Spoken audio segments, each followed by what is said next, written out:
MP Chamala Kiran Kumar Reddy మాట్లాడుతున్నారు. ఇప్పుడు live లో చూద్దాం. ఎంపీగా నేను ప్రధానమంత్రి ఫోటో ప్రతి దగ్గర పెట్టాలని అంట. ఇక్కడ మెట్రో రైల్ ఫేజ్ 2 తీసుకురండి. ఆ మెట్రో మీద మొత్తం ప్రధానమంత్రి బొమ్మనే తిప్పుదాం. తెలంగాణ ప్రజలకు మేము మీరు కలిస్తేనే ఈ మెట్రో జరిగింది అన్న విషయం చెప్దాం. RRR రీజనల్ రింగ్ రోడ్ ఈరోజు లైఫ్ లైన్ తెలంగాణకు మనం అర్బనైజేషన్ కావడానికి. రామచంద్రరావు గారు మీరు కొత్తగా అధ్యక్షులు అయ్యారు కాబట్టి మీరు కూడా RRR కోసం పోరాటం చేయండి. గతంలో ఉన్న మీ కిషన్ రెడ్డి గారు కానీ బండి సంజయ్ గారు కానీ ఇప్పుడు వాళ్ళ అధ్యక్షులుగా చేసి ఇప్పుడు భారతదేశంలో ఉన్నటువంటి ప్రభుత్వంలో ఈరోజు సెంట్రల్ గవర్నమెంట్లో 2 మంత్రులుగా ఉండి కూడా ఏం చేయలేకపోయారు.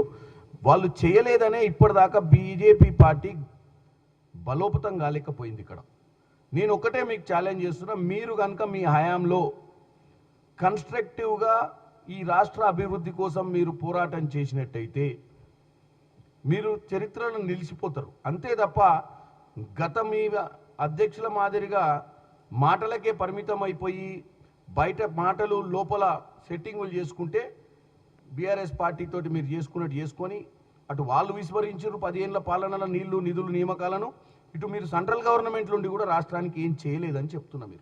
మీరు నిజంగా సెంట్రల్ గవర్నమెంట్లో కూర్చొని రాష్ట్రం మంచిగా చేయాలనుకుంటే 100 వాళ్ళు చేసేటువంటి 7 లక్షల పైచిలకు కోట్ల అప్పును అరికట్టేవాళ్ళు. ఫస్ట్ ఒక రాష్ట్రాన్ని దోసుకొని పోతుంటే కూడా నిమ్మకు నీరెత్తినట్టు మీ ఢిల్లీలో మీ దగ్గర అన్ని ఏజెన్సీస్ ఉండి కూడా దాన్ని నియంత్రణ చేయలేదు. ఎన్ని కంప్లైంట్లు మేము పెట్టినా ఇవాళ మళ్ళీ మీరు అధ్యక్షునికి వచ్చి ఇవాటి నుంచి మీరు వచ్చి రాష్ట్ర వ్యాప్తంగా తిరిగి రాష్ట్రంలో ఉన్నటువంటి వ్యవస్థనంతా పటిష్టం చేసి మీరు కాంగ్రెస్ పార్టీని నిలదీస్తామంటారు. కాంగ్రెస్ పార్టీని నిలదీయనికి ఏం మిగిలిందని నిలదీస్తావు?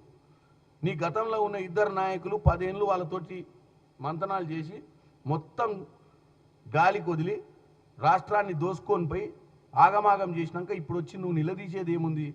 విలదీస్తే ఇప్పుడు అక్కడ జరిగినటువంటి కాళేశ్వరం అయింది. అక్కడ ఎంత దోపిడీ జరిగిందో మీ ఏజెన్సీల ద్వారా తెలుసుకోండి. ఇప్పుడు ఆల్రెడీ ఘోష్ కమిటీ కూడా తీసుకుంటుంది. మీరేమన్నా ఉంటే గత పాలకులు ఏ విధంగా పరిపాలించారో పోరాటం చేయాల్సిందే తప్ప ఈ సంవత్సరన్నర పాలన గురించి ప్రజల ముందే జరుగుతుంది, ట్రాన్స్పరెంట్గా జరుగుతుంది. నిజంగానే మీరు ఎక్కడైనా ఈ సంవత్సరన్నర పాలనలో ఎక్కడైనా వాళ్ళ మాదిరిగా దోపిడీ చేసుకోవాల్సిన ప్రయత్నం జరిగిందా లేదా అనేది ఈ తెలంగాణ ప్రజల ముందు ఈరోజు చర్చ జరగాలి. మేము బీఆర్ఎస్ కంటిన్యూగా మాట్లాడుతున్నాం, రండి చర్చలకని. ఒక ఆయన చర్చలకు రమ్మంటే క్లబ్లకు రమ్మని చెప్పేది మీరు చూస్తున్నారు. రామచంద్రరావు గారు అసెంబ్లీకి రావాల్సిన రండి చర్చ చేసుకుందామంటే రాని వాళ్ళు ఇప్పుడు మీరు కొత్తగా బయలుదేరి ఈరోజు రాష్ట్ర ప్రజల్ని కన్ఫ్యూజ్ చేయడానికి ప్రయత్నం చేస్తుర్రు. నేను ఒక్కటే చెప్తున్నా, నిన్న మీరు ఆడ మాట్లాడుకుంటా ఎట్టి పరిస్థితుల్లో ముస్లింలను బీసీ రిజర్వేషన్లు కానీ ముస్లిం రిజర్వేషన్లు మీకు అంగీకరించమని, బీసీల లెక్క ముస్లింలను బీసీలలో కలిపితే అని. రామచంద్రరావు గారు మీరు అడ్వకేట్, మీరేమి 10th ఫెయిల్ ఇంటర్మీడియట్ ఫెయిల్ అయితే నేను బాధపడకపోదు, మీకు సబ్జెక్ట్ తెలియదు, హిస్టరీ తెలియదు, ఈ బీసీ రిజర్వేషన్ల గురించి మీకు ఏం తెలియదని. ముస్లిం మైనార్టీలను బీసీలల్లా 1982 నుంచే దీని గురించి ఆలోచన మొదలైంది. బ్రిటిష్ వారు ఉన్నప్పటి నుంచే హంటర్ కమిషన్ రిపోర్ట్ల ద్వారా 1882లా, మిల్లర్ కమిటీ రిపోర్ట్ 1918లా, ఫస్ట్ బ్యాక్వర్డ్ క్లాసెస్ కమిషన్ 1953లా, స్టేట్ బ్యాక్వర్డ్ క్లాసెస్ లిస్ట్ అంటే తమిళనాడులో 1951, 1971, కేరళలో 1957, మైసూర్లో 1960, ఆంధ్రప్రదేశ్లో 1968. నేను ఎందుకు చెప్తున్నా అంటే ఇది కొత్త కాదు. మొట్టమొదటిసారిగా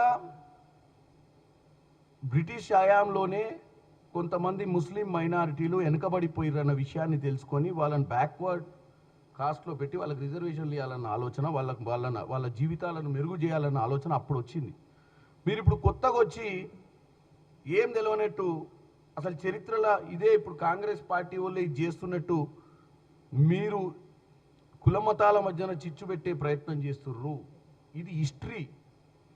అంతెందుకు మీ బీజేపీ పాలిత రాష్ట్రాలు ఈరోజు ఎక్కడెక్కడైతే బీజేపీ పరిపాలిస్తున్న రాష్ట్రాలల్లో ఉత్తరప్రదేశ్, కర్ణాటక, మధ్యప్రదేశ్, గుజరాత్, మహారాష్ట్ర, అస్సాంలో కూడా